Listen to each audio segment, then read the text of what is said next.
Han pasado muchas cosas complejas, difíciles y dolorosas desde el inicio de la pandemia. La crisis provocada por el coronavirus no dejó nada intacto en ninguna parte, y ya no es noticia.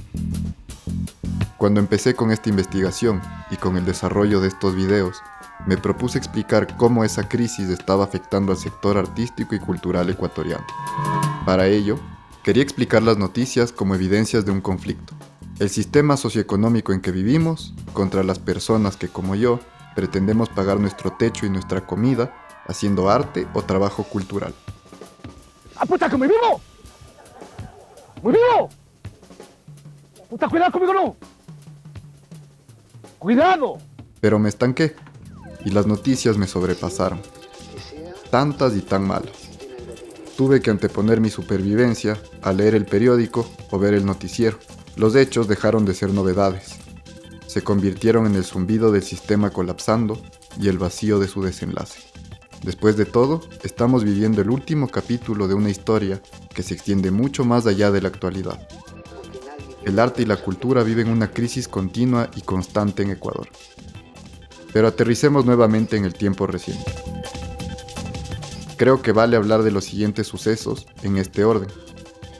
La primera respuesta estatal a la emergencia. El gobierno destinó $200 a 200 artistas, a cambio de un contenido artístico que debía ser elaborado para transmitirse en televisión nacional. $200 son insuficientes para sostener la economía de cualquier adulto promedio en tiempos de crisis. Pero para un grupo de trabajadores que se había quedado sin su principal fuente de sustento, era algo. Sin embargo, esos $200 fueron entregados tarde, en un proceso mal comunicado, lleno de atrasos y descuidos. Además, a la ciudadanía le parecieron plata desperdiciada. El resultado final fue una batalla en redes sociales, entre un grupo de gestores y artistas que tuvo que defender su honra contra el rechazo del público. 2. El decreto 1039. El expresidente Lenín Moreno emitió el decreto 1039, dictando la fusión de dos instituciones importantes y con propósitos claros, ICA e IFAIC.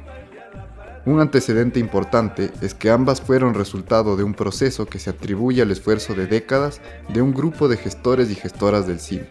Por medio de la organización colectiva, dieron forma a un cuerpo de leyes que, para bien o para mal, sirvió como modelo de referencia para el Estado. La primera ley de cine del Ecuador fue germen de la primera ley orgánica de cultura. Todo esto es parte de nuestra historia. Importa porque demuestra que la organización colectiva atrae resultados palpables para todos. Y ahora, de un plumazo, todo eso se metió en un solo tubo de ensayo. El nuevo resultado de las políticas de austeridad pandémica es el IFSI, un instituto marcado por controversias vergonzosas, que no inspira confianza en el gremio y que parece un desconocimiento total de todo lo que se había construido anteriormente. Después de ese desplante del ministro, de esa cosa ahí, en el sentido que dijo, renunció mucha gente muy capacitada que estaba en el IFSI y que por lo menos a los gestores que estamos como más, digamos, involucrados en el tema nos daba algo de esperanza. A veces los problemas no son tanto del tamaño del Estado, sino de la gente que está en el Estado. 3. El recorte a la educación pública. El Estado ecuatoriano decidió recortar el presupuesto de las universidades públicas, tomando como pretextos la austeridad y la optimización de recursos frente a la crisis económica que provocó la pandemia. Es una decisión que resulta de la manera que está compuesto el presupuesto nacional. El presupuesto de las universidades depende de la recaudación del IVA y del impuesto sobre la renta, es decir, es un resultado. La gran parte, digamos el 80% del presupuesto universitario depende de la recaudación de IVA y de ISR. Al momento de haber una caída en esta recaudación por la caída en la actividad económica, desgraciadamente las universidades contarán con menos recursos derivados de la forma de asignación de recursos. El recorte fue de $98 millones del presupuesto para las universidades públicas y ocurrió en medio de una oleada de casos de corrupción indignantes. Y después de un aumento considerable del presupuesto asignado a la Policía Nacional.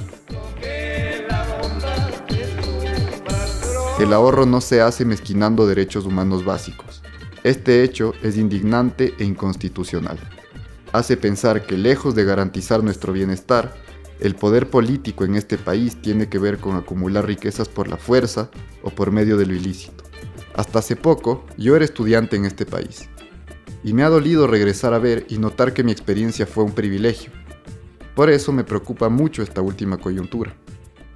La profundidad del hecho se sintetiza con claridad en palabras de Juan Montalvo. Tanto más libre un pueblo, cuanto más ilustrado. La cultura es una forma de ilustración. Es fuente de conocimiento y de comunión entre personas, y también un campo de trabajo y de derechos, y por eso se disputa.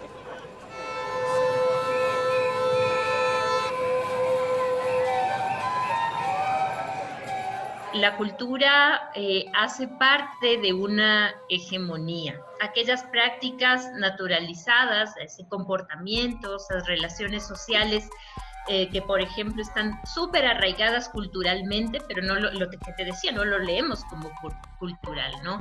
Desde la corrupción, la violencia de género, todo eso es cultural. Claro, ahí por supuesto hay una disputa política, porque hay poderes a los que les interesa mantener, ¿no es cierto?, conservar esa hegemonía, ¿no?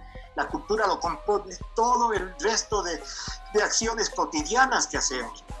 Es nuestra forma de alimentarnos, nuestra forma de producir, nuestra forma de convivir con nuestros vecinos y todo. Ese es el aspecto fundamental de la gestión de la cultura.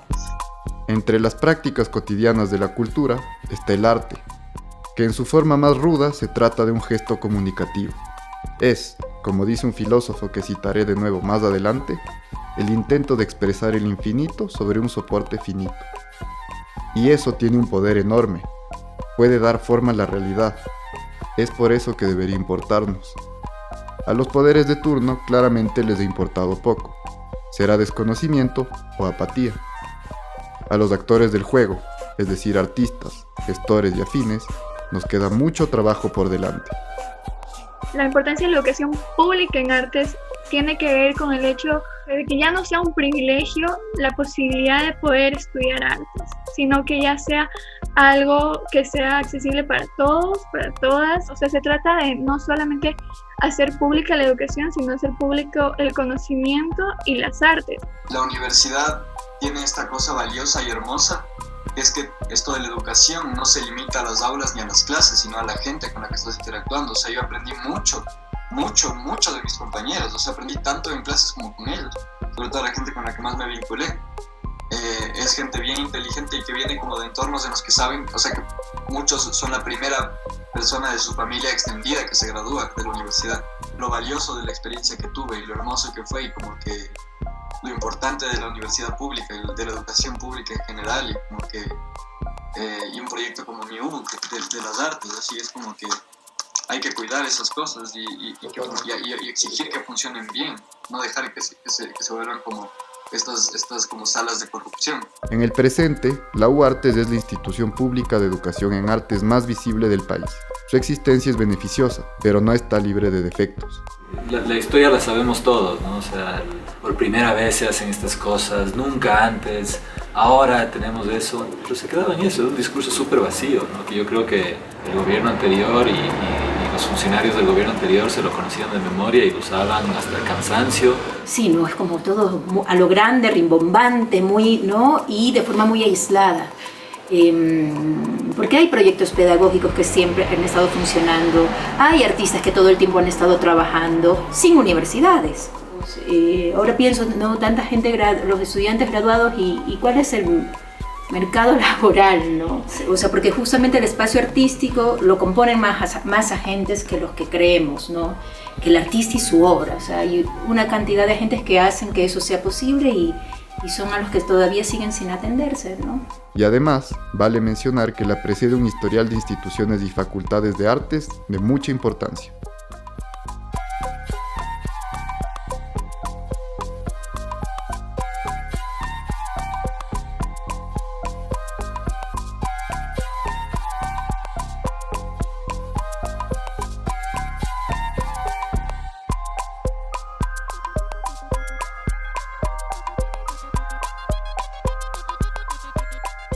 Tomando ese bagaje en cuenta, volvamos al segundo semestre del 2020, cuando el recorte se hizo oficial. Evidentemente, si, digamos, estamos en crisis, va a haber un recorte presupuestario en diversas instituciones, pero que eso no necesariamente debería de traducirse en afectar justamente el trabajo de quienes, no sé, pues están de alguna forma ahí poniendo su cuerpo, sus ideas, su pensamiento, su vida.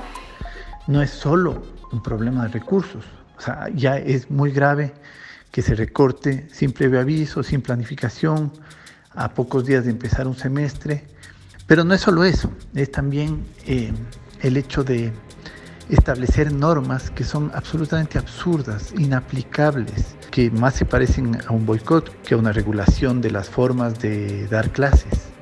Entonces, claro, la institución pública tiene que pelear contra esto, contra esos recortes, contra el hecho de que, digamos, siendo profesor te exigen, tienes que hacer vinculación con la sociedad, tienes que hacer proyectos de investigación, tienes que hacer esto en tales plazos, o sea, como que es una sociedad obsesionada con las evidencias de producción, no con una producción real. Yo pienso que el estudiante de artes en general le toca dura porque tiene que romper paradigmas. O sea, tiene que demostrar que el arte es una profesión como cualquier otro. El arte, al ser ya parte de un sector económico, de considerarse además al artista como un trabajador cultural, de considerar toda esta cadena de valor de técnicos, productores, investigadores, ¿no? Entonces todo eso ya lo hace un sector también económico. Si el trabajo artístico es un campo productivo, desfinanciar la educación orientada a él es desfinanciar su potencial para construir una sociedad con mejor calidad de vida. Frente a ello, se presentó una manifestación de organización colectiva nueva. Esta vez, los estudiantes de la universidad conformaron un frente de defensa para pelear en contra del recorte. Porque en una sociedad llena de prejuicios que desvaloriza la cultura, decidir estudiar artes es un acto revolucionario. El frente nace primero ante la necesidad de crear una comunidad universitaria sólida en defensa no solo de la educación pública, pero en defensa de la educación en artes, en defensa del presupuesto de la universidad, en defensa de la autonomía de la universidad, que por suerte ya lo logramos, después de una serie de esfuerzos y acciones y de una organización masiva. Entonces sí, es como un frente con los tres estamentos: administrativos, docentes y estudiantes. Es triste observar que los estudiantes y los docentes deben defender sus derechos del ente que, se supone, debería facilitarlos.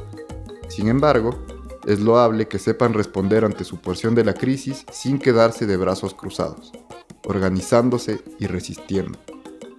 Esta es una intención clara de los jóvenes que se están formando para construir el sector artístico y cultural del país. Y eso tiene un valor enorme, más aún considerando que van a trabajar en un sector que ni siquiera cuenta con apoyo popular. Es un gesto político coherente que ejemplifica el trabajo que nos toca a todos si queremos que las cosas cambien a favor nuestro. Quiero aclarar algo importante. Lo político será tratado sin tomar en cuenta categorizaciones en conflicto como izquierda versus derecha, capitalismo versus comunismo u otras cosas por el estilo. Lo político, en este espacio breve, será entendido como un fenómeno filosófico, o en términos más básicos aún, como una expresión de la voluntad humana. Para todo esto me apoyaré en las ideas de Alain Badiou. Sus intereses se centran en la política, las matemáticas y los cruces abstractos que existen entre ellas. A continuación, dejo mi interpretación personal de uno de sus escritos: Lo político como procedimiento de la verdad. La efectividad de lo político emerge de entender que para cada cosa hay una intención. La palabra intención denota cualquier voluntad que se expresa por algo que se considera verdadero. Una intención política es un mapa de lo colectivo.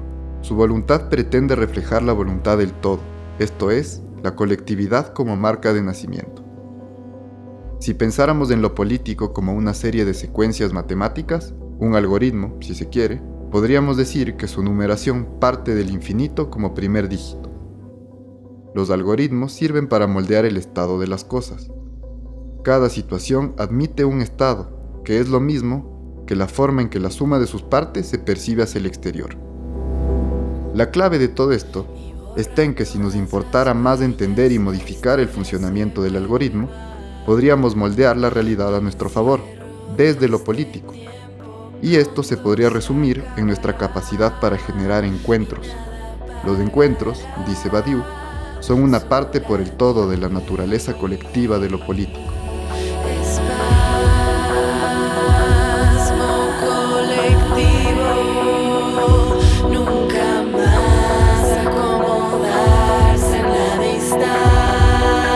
Antes de cualquier cosa, la política podría ser el sistema por medio del cual buscamos generar encuentros y aprovechar sus beneficios.